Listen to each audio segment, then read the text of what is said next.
Je suis heureux de me joindre au Premier ministre Ford, au ministre McNaughton et à Sean Padulo, président et chef de la direction des chantiers navals Heddle, ici même au chantier naval Heddle. Ça a été une très bonne journée jusqu'à présent et je voudrais remercier Keewatin Tour de nous avoir donné l'occasion de voir ce navire historique. C'était rapide, mais c'était vraiment merveilleux de voir ce navire, Keewatin, qui est un élément important de l'histoire de l'Ontario, et je suis heureux de constater qu'il est en train de retrouver sa gloire d'antan ici au chantier naval Heddle de Hamilton. Et bientôt, le Keewatin rejoindra sa nouvelle demeure, à savoir le musée maritime des Grands Lacs à Kingston. J'aimerais vous présenter Sean Padulo, président et chef de la direction des chantiers navals Heddle, pour qu'il vous en dise plus sur l'entreprise et sur le travail que l'entreprise accomplit pour rebâtir le secteur de la construction navale à Hamilton et dans notre province.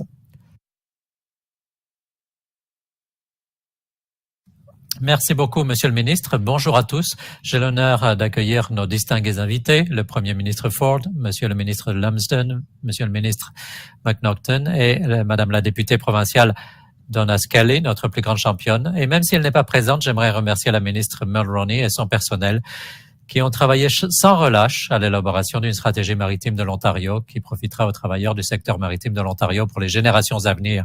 Parce qu'il fut un temps où l'Ontario était l'épicentre de la construction navale au Canada et employait des milliers de personnes dans notre province.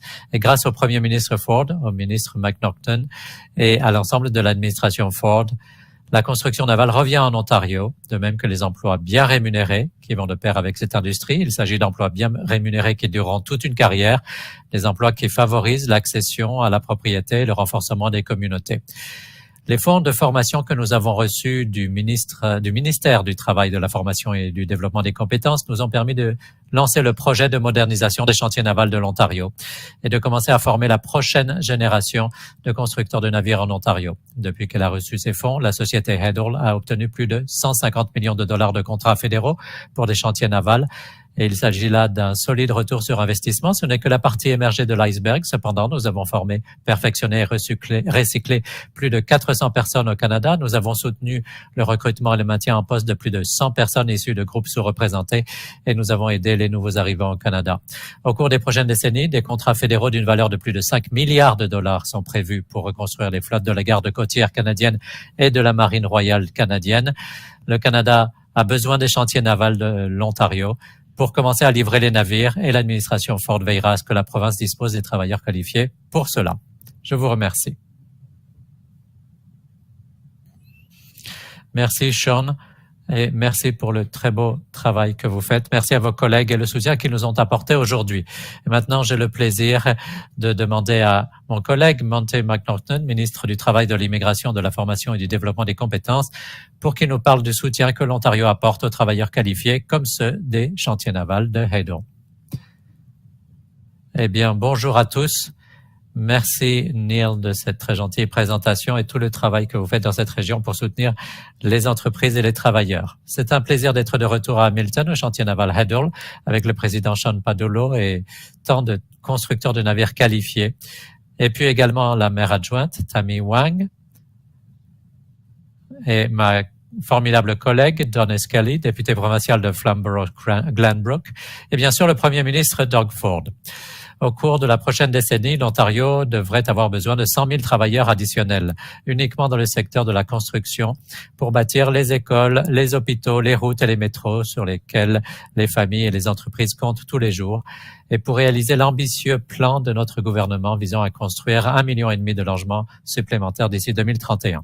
Sous la direction du Premier ministre Ford, notre gouvernement s'est donné pour mission de veiller à ce que les travailleurs et les demandeurs d'emploi puissent obtenir la formation dont ils ont besoin pour trouver des carrières intéressantes près de chez eux. Si vous êtes prêts à travailler et à nous aider à bâtir un Ontario plus fort, nous vous donnerons un coup de main pour obtenir un meilleur emploi et un meilleur salaire. C'est pourquoi nous avons investi plus de 700 millions de dollars dans notre fonds pour le développement des compétences, qui à ce jour a soutenu plus de 600 projets de formation gratuits dans des collectivités de toute la province, aidant ainsi plus d'1 demi-million de personnes à franchir une nouvelle étape dans leur carrière. Il s'agit notamment de carrières telles que celles offertes par la construction navale, qui sont bien rémunérées et souvent assorties de pensions et d'avantages sociaux. Ce sont des carrières qui ouvrent la voie à une vie motivé, où vous pouvez faire un travail utile de vos mains et soutenir votre famille.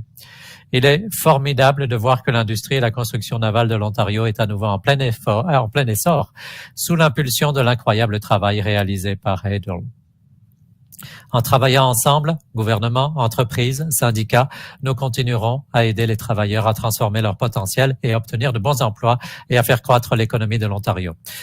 J'aimerais maintenant céder la parole au Premier ministre pour qu'il fasse l'annonce importante d'aujourd'hui. Et je voudrais dire que grâce au Premier ministre, l'économie et le secteur manufacturier est de retour en Ontario. Merci pour tout le travail que vous faites, Monsieur le Premier ministre. Eh bien, bonjour à tous et merci, Monsieur le ministre McNaughton, pour cette très gentille présentation. C'est toujours un plaisir de revenir dans cette belle ville d'Hamilton avec le ministre Lumsden, le ministre McNaughton et la députée provinciale, la vraie championne Donna Skelly. Avant de commencer, je tiens à saluer la conseillère municipale et maire adjointe Tammy Wang. Merci, Madame la maire adjointe, et vous pouvez dire bonjour à ma meilleure amie, ma nouvelle meilleure amie, la mairesse. Nous travaillons très bien ensemble. Et je salue également Kelly, Doug et Anita du Musée maritime des Grands Lacs de Kingston. Merci pour cette fantastique visite du navire historique de Keewatin. Je vous invite à aller le voir. Il a été construit en même temps que le Titanic et beaucoup de travail a été fait pour le revitaliser. Et je tiens à remercier également Sean et tout le personnel des chantiers navals Hadle qui nous accueille ici aujourd'hui. Merci pour tout l'excellent travail que vous faites ici et en particulier les travailleurs. Je rencontre des travailleurs à chaque fois que je viens ici. Ce sont vraiment eux aussi les vrais champions. Ils nous aident à revitaliser l'industrie de la construction navale. Chers amis, en travaillant avec les travailleurs et de superbes entreprises comme les chantiers navals Hadle, nous ramenons des emplois dans le secteur manufacturier en Ontario. Depuis 2018, notre province a attiré des milliards de dollars d'investissement dans les secteurs de l'automobile et de la fabrication d'acier propre, y compris le projet d'acier vert d'ArcelorMittal Dofasco, d'une valeur de 1,8 milliard de dollars ici même à Hamilton. Nous bâtissons une chaîne d'approvisionnement pour les véhicules électriques en reliant les minéraux essentiels du nord de l'Ontario aux constructeurs automobiles, aux aciéries, aux fabricants de batteries et de pièces dans tout l'Ontario. Et l'année dernière, dans le cadre de notre projet de modernisation des chantiers navals de l'Ontario, notre gouvernement a annoncé un investissement de 8,7 millions de dollars dans les chantiers naval Hadle pour l'acquisition de nouvelles technologies et pour la formation afin de révolutionner les activités des chantiers navals de notre province. Alors que nous continuons à attirer des investissements et à rebâtir nos secteurs manufacturiers, la plus grande préoccupation que j'entends de la part des chefs d'entreprise de toute la province, c'est de ne pas pouvoir trouver suffisamment de travailleurs. Les chiffres parlent d'eux-mêmes. 700 000 personnes, et je répète, 700 000 personnes de plus travaillent aujourd'hui que lorsque nous avons assumé nos fonctions en 2018. Et je ne sais pas si vous avez entendu les chiffres de l'emploi du mois dernier. Le Canada a ajouté 60 000 emplois le mois dernier au pays.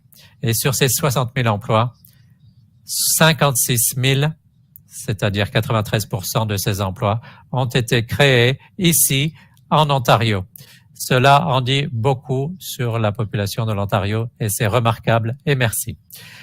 Mais il y a encore plus de 300 000 emplois non pourvus et nous devons combler ce fossé parce que d'ici 2026, une offre d'emploi sur 5 en Ontario concernera les métiers spécialisés. Il s'agit d'emplois manufacturiers dans les usines automobiles et dans les chantiers navals comme celui-ci.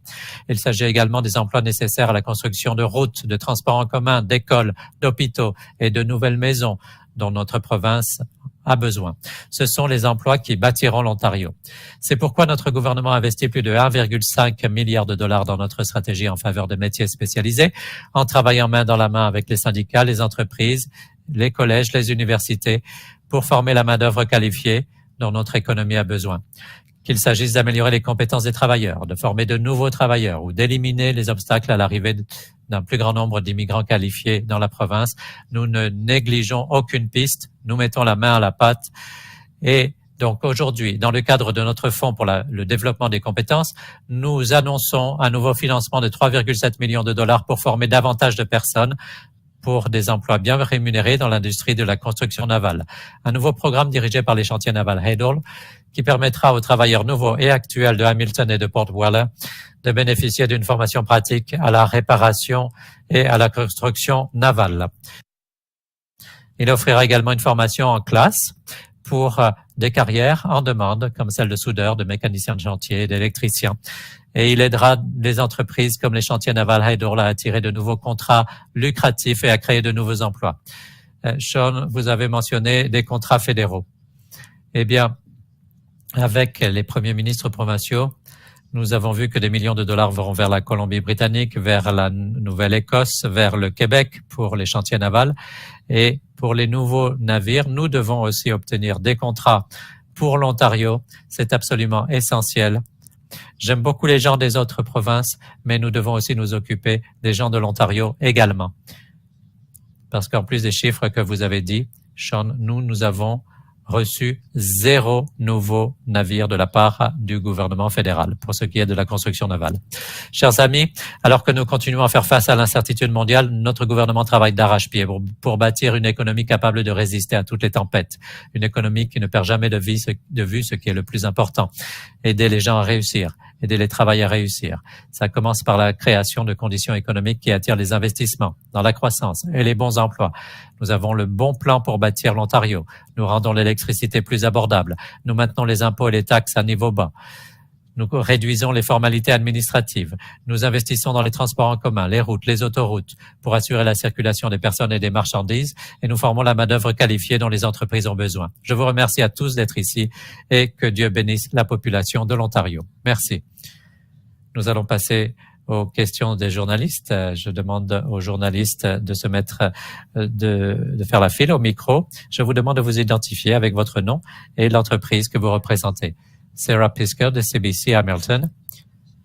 Une nouvelle étude montre que la plupart des gens de Hamilton respirent l'équivalent d'une cigarette de benzodiazépine.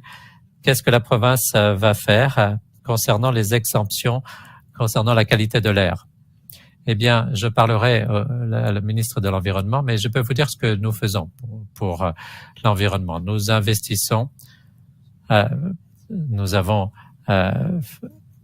Fadesco qui investit des millions de dollars, pas seulement ici, mais aussi à Algoma, pour un meilleur air, pour enlever l'équivalent de 2 millions de voitures des routes. Et puis, nous investissons dans les transports en commun avec le nouveau tramway à Hamilton. Nous avons la plus grande expansion du métro, la plus grande en Amérique du Nord. Et pour ce qui est des voyages en voiture, eh bien, la ligne de l'Ontario va retirer l'équivalent de 22 millions de voitures des routes. Et nous nous assurons donc de réduire les émissions et nous travaillons également sur la captation du carbone. Donc, nous faisons notre travail en termes d'environnement.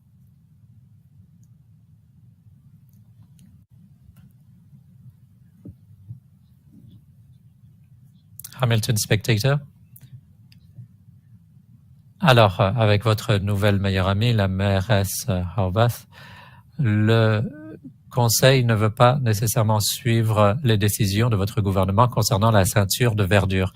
Quels outils votre gouvernement va utiliser pour obliger les municipalités à travailler sur la ceinture de verdure?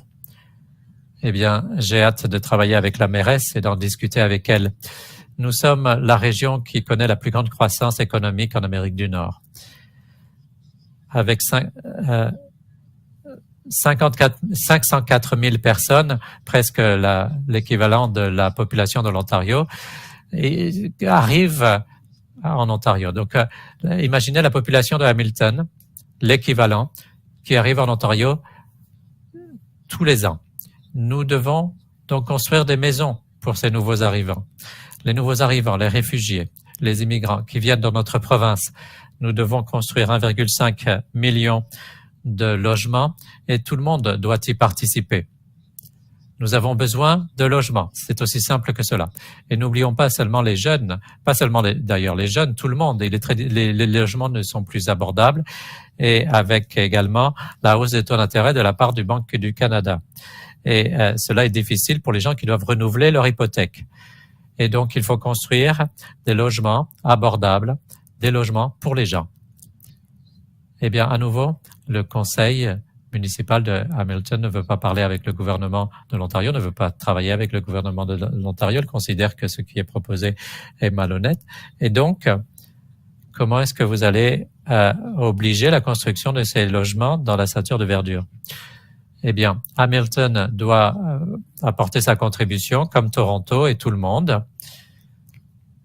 Et donc, nous allons nous asseoir et travailler avec eux et construire des logements. C'est facile de dire « je ne veux pas de ça à côté de chez moi », mais regardez dans le reste du monde, ce n'est pas le cas. Avec l'économie florissante que nous avons, nous voulons créer 700 000 emplois et je sais que Sean veut recruter avec ses contrats fédéraux, il peut recruter 2000 personnes. Et ma question que je pose, où est-ce qu'ils vont être logés? Est-ce qu'on va les mettre dans des tentes dans un parc? Non, nous allons construire des logements qui sont disponibles, abordables et c'est aussi simple que cela. Globe and Mail. Je voudrais aussi vous poser une question sur la ceinture de verdure.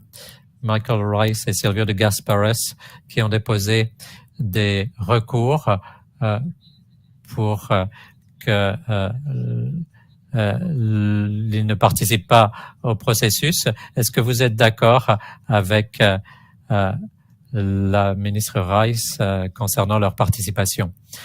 Eh bien, en fait, je viens d'être mise au courant. Je ne veux pas interférer ou m'ingérer dans le secteur privé, mais la vérificatrice générale, ça ne correspond pas à ce qu'elle devrait faire.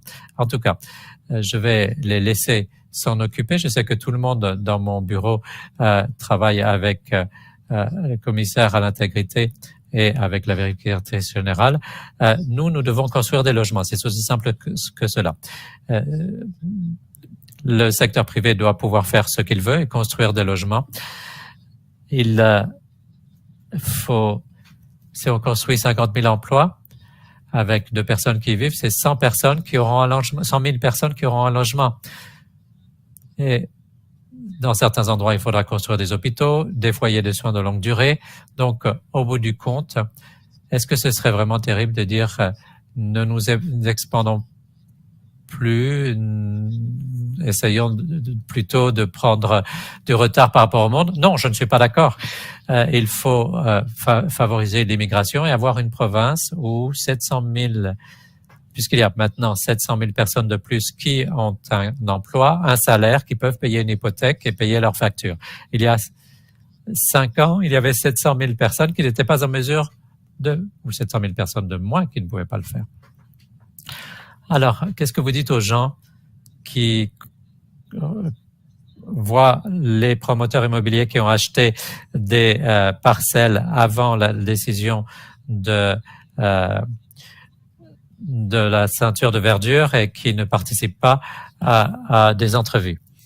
Eh bien, le commissaire à l'intégrité par rapport à la procureure, à la vérificatrice générale, moi, j'encourage tout le monde de coopérer. Mon bureau coopère parce qu'il n'y a rien à cacher ici. Nous construisons des logements et nous allons continuer de le faire. Et je sais que certains ne veulent pas tenir compte de ce que je vais dire, mais depuis que j'ai assumé mes fonctions, la ceinture de verdure a connu un accroissement de 2000 acres. Et je rappelle à tout le monde que l'ancien gouvernement, et j'ai parlé aux autres premiers ministres provinciaux, ils n'ont pas de ceinture de verdure, ils n'ont rien de cela.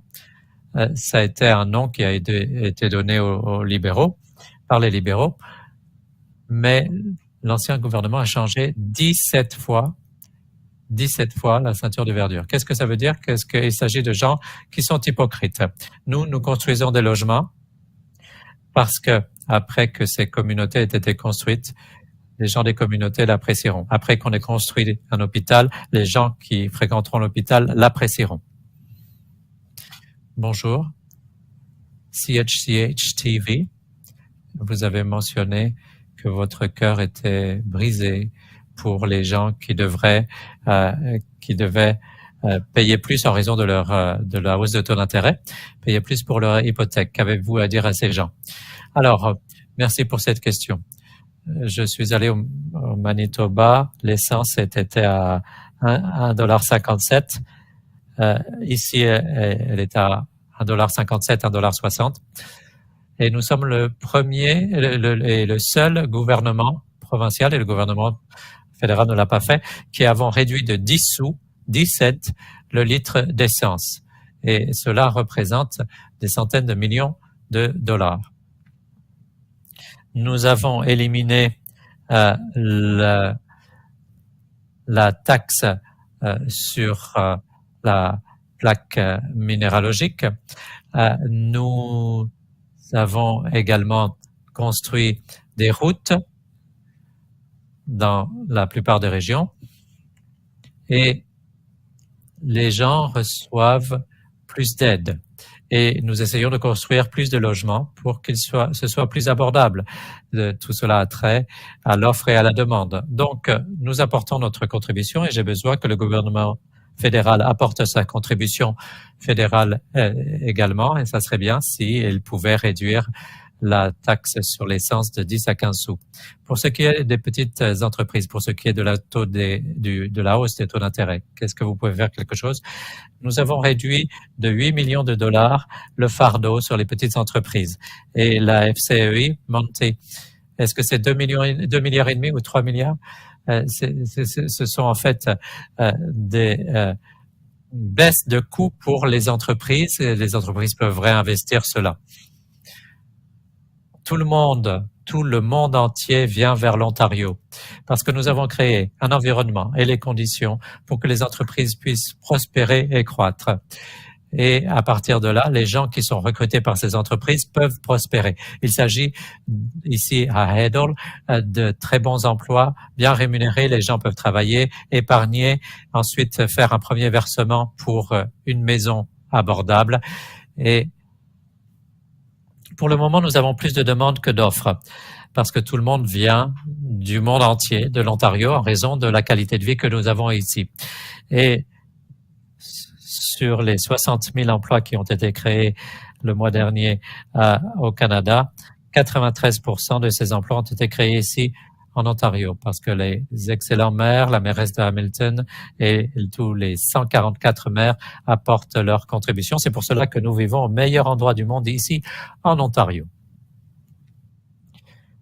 Sarah Pisker-Egan, encore une fois, de CBC Hamilton. Alors, il a été dit à Hamilton qu'il y a beaucoup de violence dans les écoles. Ce sont les assistantes scolaires qui l'ont dit. Qu'est-ce que le gouvernement fait pour aider les assistants scolaires? Eh bien, nous avons augmenté de 2 milliards de dollars les dépenses en éducation. Nous apportons beaucoup de ressources et depuis que notre gouvernement a assumé ses fonctions, nous avons recruté des milliers d'enseignants et d'assistants scolaires et nous construisons de nouvelles écoles. L'ancien gouvernement fermait des écoles. Nous bâtissons de nouvelles écoles où nous mettons les écoles existantes à niveau et les conseils scolaires doivent également travailler et lutter contre la violence. Dernière question. Colin DeMello de Global News. Vous avez l'air très bien aujourd'hui. Vous avez parlé des mesures d'abordabilité prises par votre gouvernement. Si vous ajoutez tout cela, les taxes sur l'essence et même les péages, il s'agit de 2,5 milliards de dollars qui viennent du gouvernement provincial en termes de réduction fiscale. Vous avez annoncé récemment 10 milliards de dollars de réduction fiscale pour 2 entreprises. Alors, pourquoi est-ce que le gouvernement ne proposerait pas plutôt une baisse de l'impôt sur le revenu aux Ontariens alors que les entreprises reçoivent ces réductions fiscales? Alors, soyons plus clairs, parce que quand on parle d'entreprises ou entreprises étrangères, il faut être plus clair. Et il parle de Volkswagen. Volkswagen qui vient ici pour créer des milliers de nouveaux emplois pour la révolution des véhicules électriques. Il y aura des emplois dérivés également, 30 000. Et si vous allez dans le sud-ouest de l'Ontario, St. Thomas et Windsor, maintenant, Cette région va être en plein essor avec des 30 000 emplois dérivés, ce qui va permettre à de nouvelles entreprises d'ouvrir. Ce sera le parc d'affaires le plus grand qui sera construit en Amérique du Nord, avec leur usine également, 60 millions de pieds carrés. Et nous travaillons également avec à Windsor, avec Stellantis pour leur permettre de venir. Et Stellantis va recruter des milliers de personnes et nous allons revitaliser la région de Windsor et la région de London et St. Thomas. Nous continuons d'attirer de nouveaux emplois, comme ici avec Defasco. C'est une entreprise étrangère, mais dites aux gens de Defasco, les 2000, 3000 personnes, que si on n'avait pas fait cet investissement, eh bien, l'entreprise serait allée autre part. Donc, il s'agit d'investissement, pas vraiment de dépenses en tant que telles.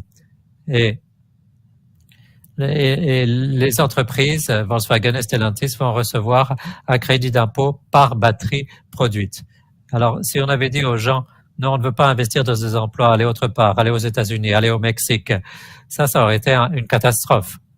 Donc, nous allons continuer d'investir dans la population de l'Ontario. D'accord, très bien, mais il y a beaucoup de gens en Ontario, et comme vous l'avez dit, qui ont des difficultés.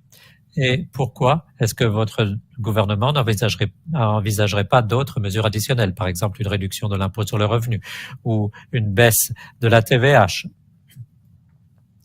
ou une aide pour l'épicerie? Eh bien, nous réduisons les impôts. Les personnes qui gagnent moins de 28 000 ou 30 000 $ ne payent pas d'impôts. Mais pour ce qui est des emplois bien rémunérés, avoir des emplois qui sont payés entre 70 000 ou jusqu'à 120 000 $, c'est ces nouveaux emplois qui sont créés. C'est comme ça qu'on permet à l'Ontario d'avoir une économie en plein essor. Les gens pourront acheter un logement ou acheter tout ce qu'ils voudront, et ce qu'ils n'auraient pas pu faire s'ils n'avaient pas d'emploi. Soyons clairs, nous sommes chefs de file dans la création d'emplois en Amérique du Nord et dans le développement économique. Nous sommes chefs de file en Amérique du Nord pour ce qui est de faire venir de nouveaux immigrants. Et j'entends les investisseurs du monde entier, les consuls généraux, les ambassadeurs, les gouverneurs me dire, mais vous êtes vraiment en plein essor en Ontario. Et la raison, c'est que nous créons les environnements et les conditions nécessaires pour que les gens aient des emplois bien rémunérés, de manière à ce que les gens aient une bonne qualité de vie. Nous allons nous assurer que l'Ontario reste chef de file en termes de développement économique et de qualité de vie. Alors, merci. Merci beaucoup à tous. Merci.